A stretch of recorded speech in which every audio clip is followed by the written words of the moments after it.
कहानी की शुरुआत एक ऐसी दुनिया से होती है जहां आजिन नाम के खास किस्म के लोग रहते थे। असल में आजिन कुछ अमर लोग थे जो किसी भी तरह के हमले को झेल सकते थे, यहाँ तक कि वो अपनी शक्तियों की मदद से खुद को दोबारा जिंदा भी कर सकते थे। और इन्हीं शक्तियों के बारे में ज्यादा जानकारी इकट्ठा करने के लिए सरकार ने आजिन कमेटी की स्थापना की। इसके बाद हम के नगाए नाम के एक आदमी को देखते हैं जो रोड पर चल रहा था, पर अचानक उसकी टक्कर एक गाड़ी से हो गई। और इसके बावजूद भी उसका शरीर अपने आप वापस सही हो गया, जिसका मतलब था कि वो भी एक आजिन है। पर इस हादसे से पहले के नगाए बिल्कुल एक आम जिंदगी जी रहा था। पर उसके आजिन होने की खबर फैलते ही आजिन कमेटी उसे अपने साथ ले आई, जहां उसकी सुरक्षा करने की बजाय उन्होंने के नगाए के ऊपर अलग अलग ऑपरेशन करने शुरू कर दिए। के नगाए सरकार का पकड़ा हुआ तीसरा आजिन था, जिसका मतलब था कि सरकार उससे पहले भी 2 आजिनों के ऊपर एक्सपेरिमेंट कर चुकी है। आजिन कमेटी के हेड यू तोजाकी का काम इन आजिन्स के बारे में ज्यादा से ज्यादा जानकारी सरकार तक पहुंचाने का था, और इसलिए उसने डॉक्टर से के नगाई के हाथ पैर काटने को कहा ताकि वो लोग उन्हें दोबारा सही होते हुए देख सकें। पर वही के नगाई को अब तक समझ ही नहीं आ रहा था कि आखिर उसके साथ हो क्या रहा है। उधर एक सरकारी ऑफिसर तोजाकी से इन एक्सपेरिमेंट्स के बारे में जानकारी ले रहा था कि तभी उस लैब में तनाका और साटो नाम के 2 घुसपैठियों ने हमला कर दिया, और अंदर घुसते ही उन्होंने सभी पहरेदारों को मारना शुरू कर दिया। जिसके बाद साटो ने कैमरा के जरिए तोजाकी को बताया कि वो और तनाका वहाँ पर सिर्फ के नगाई को बचाने आए हैं। साथ ही उसने बताया कि कैसे उसने कुछ साल पहले ठीक इसी तरीके से तनाका को भी बचाया था। उसकी ये बात सुनते ही तोजाकी ने तुरंत सभी गार्ड्स को तनाका और साटो को रोकने के लिए खास इंजेक्शंस का इस्तेमाल करने को कहा। पर जैसे ही वो इंजेक्शन साटो के हाथ पर लगा तो उसने अपना हाथ दूर फेंक दिया और उसके बाद दोबारा से हाथ उगा लिया, जिसका मतलब साफ था कि वो भी एक आजिन है। असल में तनाका और साटो ही वो 2 आजिन्स थे जिन्हें के नगाई से पहले पकड़ा गया था। थोड़ी देर बाद ही साटो सभी गार्ड्स को खत्म करते हुए के नगाई के पास पहुँच ही गया, जहाँ उसे आजाद करने के बाद साटो ने उसके हाथ में बंदूक पकड़ाते हुए कहा कि बचे हुए सारे डॉक्टर्स को गोली मार दे। पर के नगाई ने ऐसा करने से साफ इनकार कर दिया, जिसके बाद साटो ने खुद ही एक डॉक्टर को गोली मार दी। पर के नगाई को उसकी ये बात पसंद नहीं आई और फिर उसने साटो के ऊपर ही गोलियां चलाना शुरू कर दिया, जिसके बाद वो डॉक्टर्स के साथ वहाँ से भाग गया। पर थोड़ी देर बाद ही साटो ने उन्हें ढूंढकर बचे हुए डॉक्टर्स को खत्म कर दिया, जिसके बाद अब वो के नगाई की तरफ बढ़ रहा था, क्योंकि उसने आजिन होने के बावजूद भी इंसानों का साथ दिया था। तभी साटो ने अपने अंदर से एक भूत निकाला जो कि उसके आजिन होने का सबूत था, और तभी के नगाई ने भी अपने भूत को बुला लिया, जिसके बाद उन दोनों के ही भूत आपस में लड़ने लग गए। और इसी चीज का फायदा उठाकर के नगाई ने वहाँ से भागने की कोशिश की, और जब साटो उसे पकड़ने के लिए आगे बढ़ा तो के नगाई ने अपने भूत से उस पर हमला कर दिया। कुछ देर बाद वापस जिंदा होने पर साटो और तनाका ने सभी न्यूज वालों से बात करने का फैसला किया। इसके लिए तनाका ने एक पेशेंट का रूप लिया, जिसे लेकर साटो सीधा न्यूज चैनल वालों के पास चला गया, जहाँ उसने सबके सामने आजिन कमेटी द्वारा किए जा रहे अत्याचारों के बारे में बताया। साथ ही उसने बताया कि कैसे उसने तनाका को डॉक्टर से बचाया था, और अपनी बात को सच साबित करने के लिए उसने एक वेबसाइट के बारे में बताया जिस पर तनाका के एक्सपेरिमेंट्स की वीडियोस थी। अपनी बात खत्म करते हुए साटो ने आजिन्स के हकों की मांग की और कहा कि हम एक साथ नहीं रह सकते, एक अलग देश होना चाहिए हमारे लिए। साटो के खुलासे के बाद ये खबर काफी तेजी से पूरे देश में फैल गई और अब सभी लोग इस पर बात कर रहे थे। अगली सुबह के नगाई एक गाँव में पहुँच गया, जहाँ उसकी मुलाकात एक बूढ़ी औरत से हुई, जिसे के नगाई की शक्ल अपने पोते जैसी लग रही थी, और इसीलिए उसने के नगाई को अपने घर में आने का निमंत्रण दिया। उधर के नगाई की बहन एरिको, जो हॉस्पिटल में भर्ती थी, उसे अपने भाई के बारे में टीवी पर चल रही न्यूज से पता चला, और इसके थोड़ी देर बाद ही तोजाकी की असिस्टेंट इजुमी के नगाई के बारे में पूछताछ करने के लिए उसके पास पहुंच गई। पर एरिको को तो खुद अपने भाई के बारे में कोई जानकारी नहीं थी। पर तभी अचानक से तनाका के भूत ने इजुमी पर हमला कर दिया, जिसे वो हॉस्पिटल के बाहर से बैठा चला रहा था। पर असल में इजुमी भी एक आजिन थी, और उसने तुरंत ही अपने भूत को तनाका का सामना करने के लिए बुला लिया, जिसके बाद उन दोनों में लड़ाई शुरू हो गई। इजुमी के इस राज के बारे में पता चलते ही तनाका उसे खत्म करके एरिको को अगवा करने के लिए सीधा हॉस्पिटल के अंदर ही आ गया। पर तब तक उन दोनों के आसपास काफी सारे लोग इकट्ठा हो गए थे, जिन्हें देखकर तनाका चुपचाप वहाँ से चला गया। उधर तोजाकी मीडिया के सामने अपनी और सरकार की बेगुनाही को साबित करने में लगा हुआ था। उसका कहना था कि साटो के लगाए हुए सभी आरोप बेबुनियाद और बिल्कुल झूठे हैं।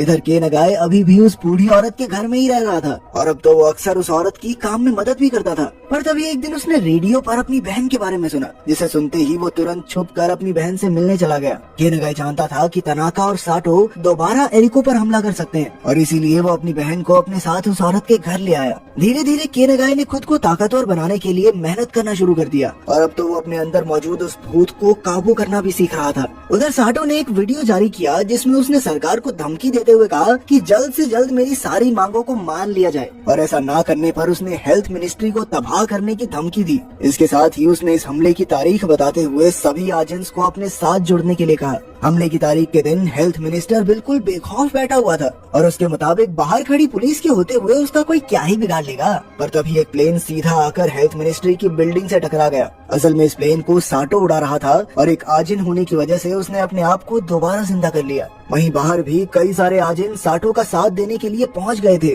पर साटो की इमारत से बाहर आते ही पुलिस ने उस पर अंधाधुंध गोलियां चलानी शुरू कर दी। और तभी एक दूसरी इमारत के ऊपर बैठे हुए तनाका ने पुलिस वालों के ऊपर गोलियां चलाना शुरू कर दिया ताकि साटो को खुद को ठीक करने का समय तो मिल जाए। और जैसे ही साटो वापस होश में आया तो उसने अपनी आजिन शक्तियों की मदद से सभी पुलिस वालों को खत्म कर दिया। जिसके बाद उसने एक और वीडियो बनाई जिसमें उसने तोजाकी और सरकार को 2 दिन के अंदर टोक्यो शहर खाली करने के ऑर्डर्स दिए और ऐसा ना करने पर उसने कहा कि मैं पूरे शहर में जहरीली गैस फैला दूंगा, तो ले लेना मुझे, तुम सारे मरोगे। उधर गांव वालों को केनागाई के आजिन होने की खबर मिलते ही केनागाई और एरिको को जल्दबाजी में उस औरत के घर से भागना पड़ा। इस दौरान तोजाकी ने साटो से बात करके उसे टोक्यो के बदले एक दूसरा शहर देने की बात कही, जिसके लिए साटो ने साफ इनकार कर दिया। वो कहने लगा कि जो प्रजाति ज्यादा ताकतवर है उसे ही तो बढ़िया शहर मिलना चाहिए। अपनी इस हार के बाद जब तोजाकी ऑफिस से बाहर निकला तो उसकी नजर भीड़ में खड़ी केनागाई पर पड़ी, जो साटो से लड़ने में सरकार की मदद करने के लिए तैयार था। पर इस काम के लिए उसकी एक शर्त थी कि सरकार उसकी बहन एरिको की सुरक्षा में कोई कमी नहीं रखेगी। इसके साथ ही साटो को हराने के बाद केनागाई ने अपने लिए एक नई इंसानी पहचान की मांग की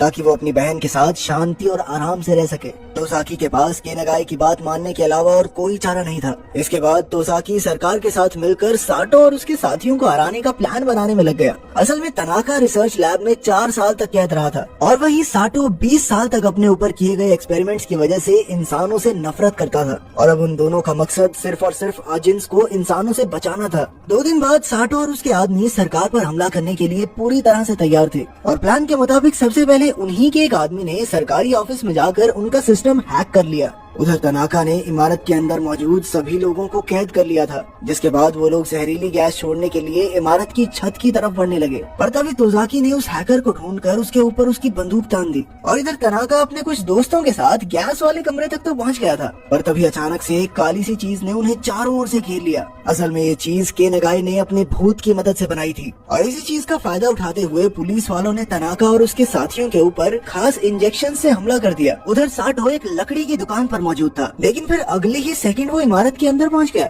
असल में तनाका साटो का हाथ काट कर अपने साथ बैग में लाया था, जिसकी मदद से साटो ने अपने आप को उस कमरे के अंदर जिंदा कर लिया। पर उसकी इस चाल ने केनागाई और पुलिस वालों दोनों को हैरान कर दिया था, क्योंकि उनमें से किसी के दिमाग में भी ये बात नहीं आई थी। और जैसे ही पुलिस वालों ने उस पर हमला करने की कोशिश की तो साटो ने अपने भूत की मदद से उन पुलिस वालों को खत्म कर दिया। जिसके बाद उसने तनाका को वापस से जगाया और फिर वो दोनों सीधा उस जानलेवा गैस को लेने के लिए पहुँच गए। गैस मिलते ही साटो पूरी रफ्तार से छत की तरफ भागा, यहाँ पर उसने केनागाई को भी बुलाया हुआ था और थोड़ी ही देर बाद केनागाई उसे रोकने के लिए वहाँ पहुँच गया और फिर देखते ही देखते उन दोनों के बीच एक खतरनाक लड़ाई शुरू हो गई। और वहीं दूसरी तरफ उन दोनों के भूत भी आपस में लड़ रहे थे। उधर तोजाकी ने तनाका को ढूंढ तो लिया था, पर तभी तनाका ने उसके ऊपर अपने भूत की मदद से हमला कर दिया, लेकिन ऐन वक्त पर उसे बचाने के लिए इजुमी वहाँ पर पहुँच गई। जिसके बाद उन दोनों के बीच भी लड़ाई शुरू हो गई, जिसमें उन दोनों के अंदर मौजूद भूत भी बराबर के हिस्सेदार थे। और इसी लड़ाई के बीच तोजाकी ने सही मौका ढूंढकर तनाका के ऊपर खास इंजेक्शन से हमला कर दिया, जिसके बाद वो वहीं पर बेहोश हो गया। उधर केनागाई और साटो के बीच अभी भी लड़ाई चल रही थी, पर इस बार केनागाई का ये नया रूप देखकर साटो उससे काफी प्रभावित हुआ और तभी केनागाई ने बड़ी ही चालाकी से साटो के पैर पर वो इंजेक्शन घुसा दिया, लेकिन इसी बीच उसका भी एक हाथ कट गया था। साटो के बेहोश होने के बावजूद उसके अंदर का भूत अभी भी जिंदा था और उसने साटो को फिर से जिंदा करने के लिए उसे तुरंत ही जान से मार दिया। ये देखकर केनागाई काफी ज्यादा निराश हुआ, क्योंकि उसके पास अब और लड़ने की शक्ति नहीं थी। पर जैसे ही साटो उस पर हमला करने के लिए आगे बढ़ा, तभी बहुत सारे पुलिस वालों ने वहां पहुंचकर उन दोनों को ही लिक्विड नाइट्रोजन गैस से जमा दिया, जिसके चलते वो दोनों वहीं पर जम गए। इसके बाद पुलिस वालों ने उनके बर्फ के पुतलों के छोटे छोटे टुकड़ों को तबाह करके साफ कर दिया, ताकि वो दोनों खुद को वापस जिंदा न कर सकें। पर थोड़ी देर बाद ही केनागाई ने लड़ाई में कटे हुए अपने हाथ की मदद से खुद को वापस जिंदा कर लिया, जिसके बाद वो शीशा तोड़कर सीधा बाहर की तरफ भाग गया। अगर वीडियो पसंद आई तो लाइक कर देना, चैनल को सब्सक्राइब कर देना। मिलते हैं अगली